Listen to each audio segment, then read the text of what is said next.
Your husband made you do a getaway in Kenya, right? Yes. And he allowed your son, like your child, stay back with him. So it was just a trip for you alone. How did you feel?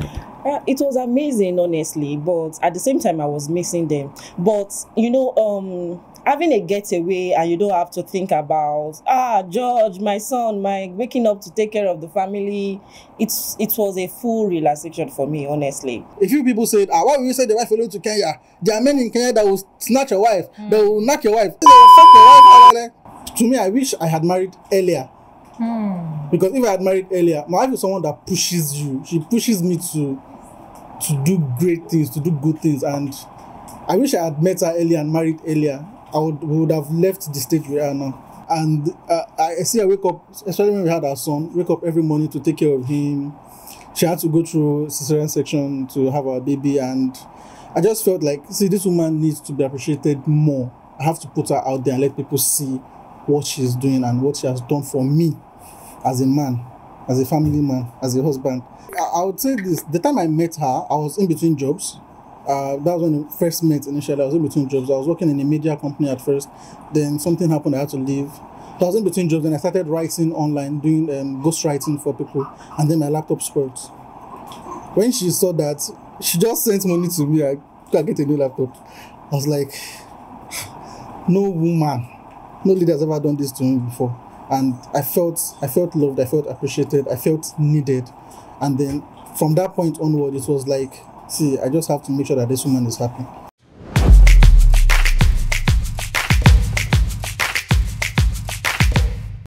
A couple of days ago, this couple trended on social media because the husband sent his wife out of Nigeria for a week for her to relax without her child, and he took care of the son while she was away.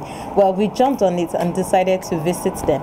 We are sitting with them right now in their house, and we'll be talking to them soon. They will tell us how their love story has been like, what meeting each other was like, and then the courtship and everything that you can think of. I'm Temitope Olaya, and a big shout out to Monday Dara, the man behind the camera.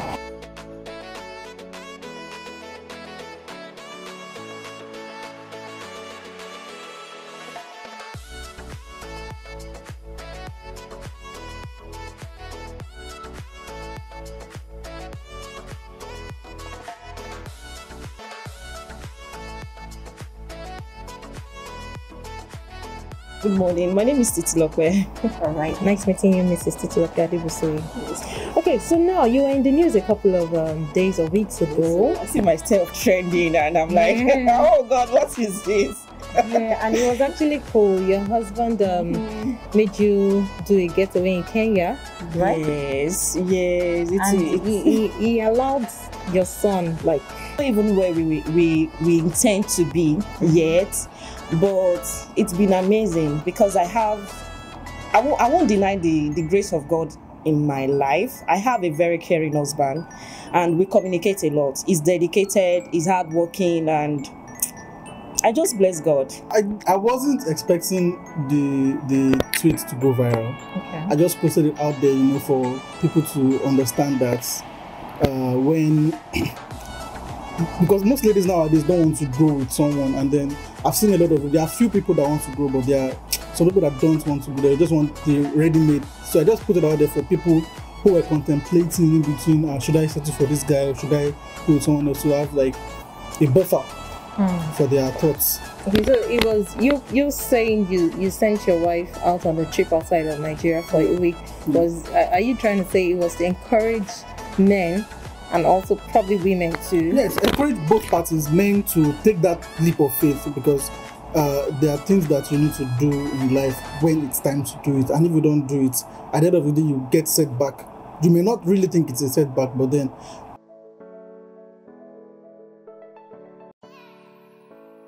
to me, I wish I had married earlier.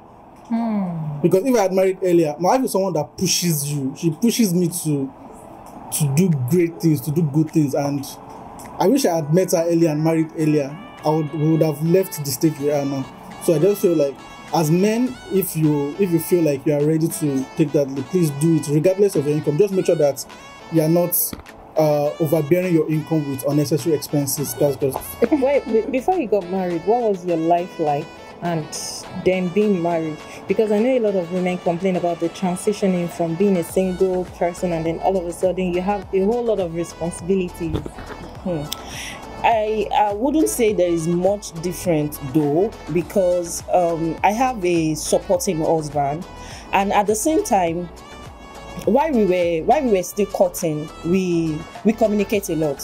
So that was why I was even able to know his income, and when we were dating, I had to tell him that, Oga, one salary is not enough to take care of this family. He's working and I'm working, so I believe that is just one income. So it's not enough to take care of this family. And along the line, about 2 weeks after that discussion, I realized that he has taken another job. So he started doing two work. So I see that as somebody I can talk to, somebody that I can talk to and that will listen to me.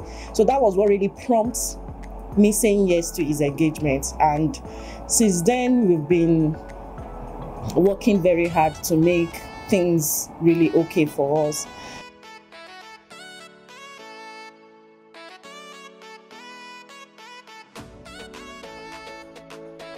I would say this: the time I met her, I was in between jobs. That was when we first met initially. I was in between jobs. I was working in a media company at first. Then something happened. I had to leave.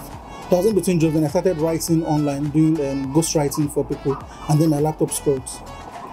When she saw that, she just sent money to me. I could get a new laptop. I was like, no woman, no leader has ever done this to me before. And I felt loved. I felt appreciated. I felt needed. And then from that point onward, it was like, see, I just have to make sure that this woman is happy.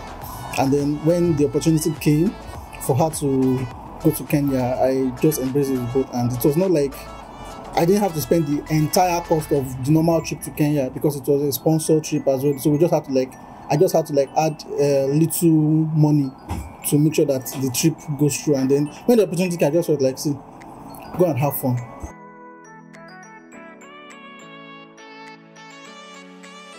How long did you guys date for? How long did you date?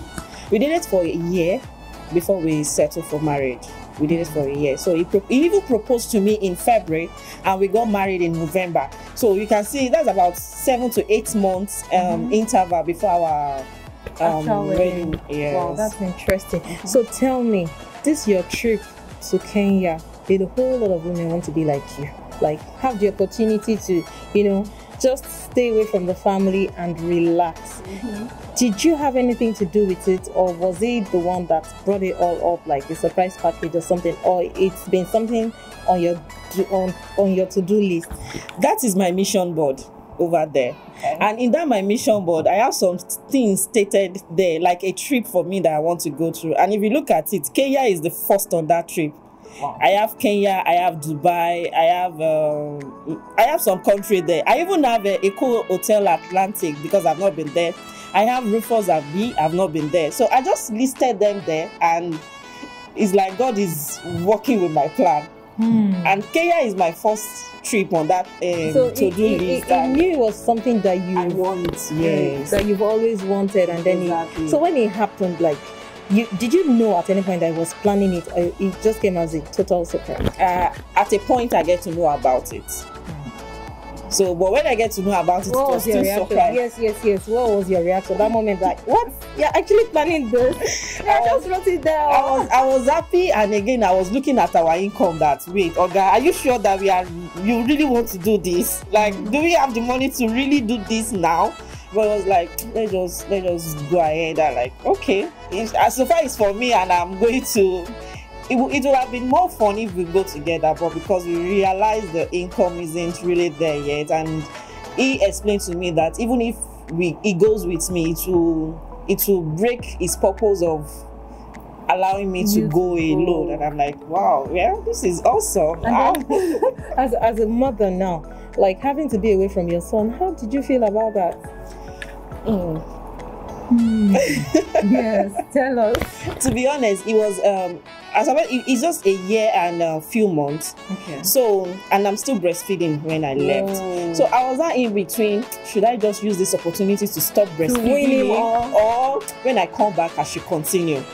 But seeing the video they were sending to me, the way he's eating, he was even eating more. And I'm like, okay, so I need this getaway for this boy to realize that I need to eat.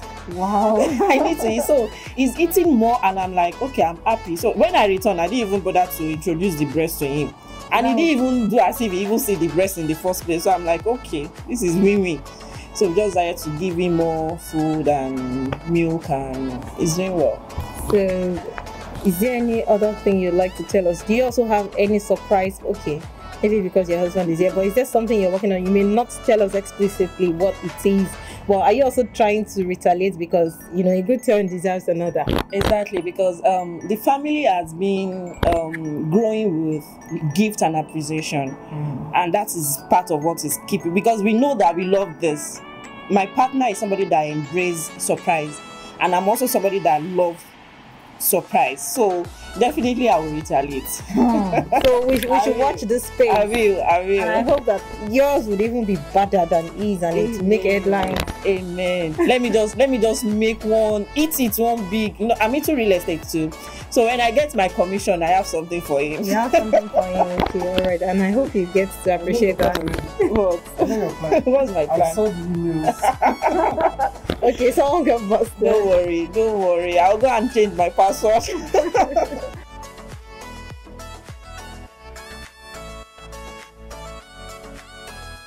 What has her life been as a married woman and then as a mother? See, I've woken up every day for the last 2 years, seeing my wife already awake. Sometimes calculating commission that has not entered yet and what she wants to use it for. And then I look at the calculator and she's like spending most of the things on the house. And I see her wake up, especially when we had our son, wake up every morning to take care of him. She had to go through cesarean section to have our baby, and I just felt like, see, this woman needs to be appreciated more. I have to put her out there and let people see what she's doing and what she has done for me as a man, as a family man, as a husband. And I felt like, so let's just... You know, this is actually a different perspective. If you look at the trend, the current trend, we have women coming out to confess battery and all of that. And now this is happening. Please, can you just talk in that light? I'm someone that I have saying that women actually what women go through and all of that. I have zero tolerance for abuse. Basically, even when we have fights in the house, instead of me to say negative things, so I'll just keep quiet. So when people come out and say, when ladies come out and say, oh, they've been abused, I felt like, why didn't you come out and talk about these things initially? Why didn't you? I mean, if a man, I tweeted something recently, I said, if your partner, put bodily harm on you, it's not just, divorce is not enough. Take him to court or take her to court and let her face the full extent of the law. So I have zero tolerance for it. She knows herself. Sometimes we've never had a reason to raise our voices at each other. We've had this right from when we were dating. We had this agreement that, see, no matter what the case may be, let us make sure that we don't raise our voice on each other and we resolve our issues before we sleep. So by the time it gets to the next day, okay, there was one time we got to the next day and I did not like the results, so I don't want that to happen again. What was the result like? No. Should I say it? Okay, permission, please. Should I say it? I mean, I don't like my wife crying, and because I allowed the issue to linger, it's very, very little issue. I allowed it to linger into the night and to the next morning. She was crying the next morning and so like, it's like, you don't love me again if you get to my mother's house. So I really don't I don't want that to happen again. And we've made a decision that, see, never again we will let an issue sleep the night. Okay, so how did you feel running the house alone? You know, of course, the thing is, most men get laid back the moment they are married, and then they have someone to look after them. You know, like it's like someone is running your life and you just go to work and make money. So how did you feel that 1 week that she was away and you had a 1-year-old to attend to? How did you manage that? First of all, the truth of the matter is I ran away from home.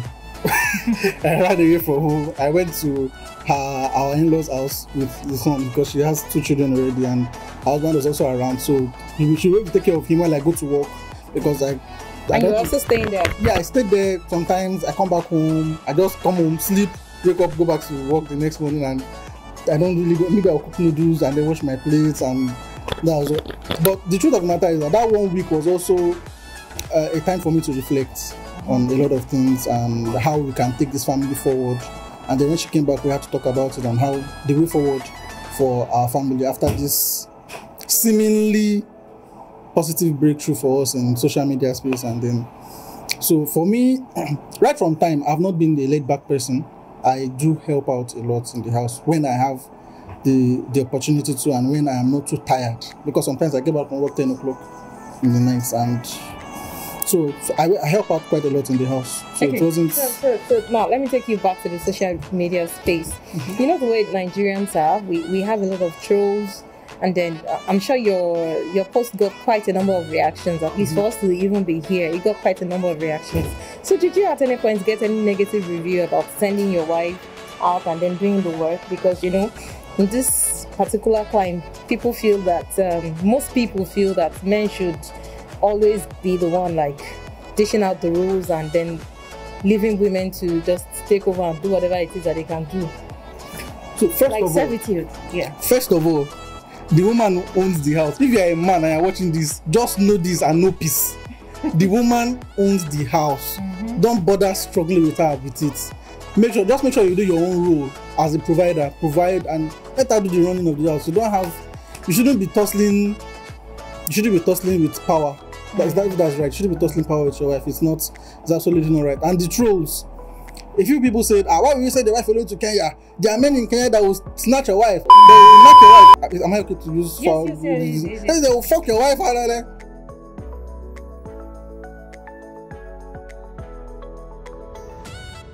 See, then I made a tweet after that. I said, if you are going to have an issue trusting your partner, there's no point getting married. So that is it for me. I've grown thick skin to trolls online, and it doesn't move me one bit, because I know who I have. She knows me. And you were not discouraged at all. At no point was I discouraged. There was someone that just said, just end it there. No need to go back to biker words with you, and let's just end the conversation there, because I don't want to entertain any thoughts or any negative feedback into our space. So it's a way of I just block it out. I read the comments on legit. I read the comments on other blogs. I don't want to mention their name because we are legit. So I read even on my Twitter, and I read some comments. I just said like, I beg, people don't know the dynamics we have built for our family. So, and for me, I built a dynamic such that I'm always available for them. That is why I left my previous job, which is 9 to 5 every day, to take another job that gives me 1 day off in the week. So I have 2 days off during the normal week. So I'm always available for the family when the family needs me. Okay, so now that brings me to this question. Should a man's role end at providing alone? No. A man's role is not just to provide. A man's role is to be present. There are some times that you will not be able to provide, but your presence would say a lot. And simply not just be physically present. Your presence includes your words and your actions and the things you do during certain periods of time. It's not just, it doesn't end at provision. Provision is just, I think, 1% of what a man should do in family. All right, thank you. I'll get back to you. Thank you. Okay, so I can have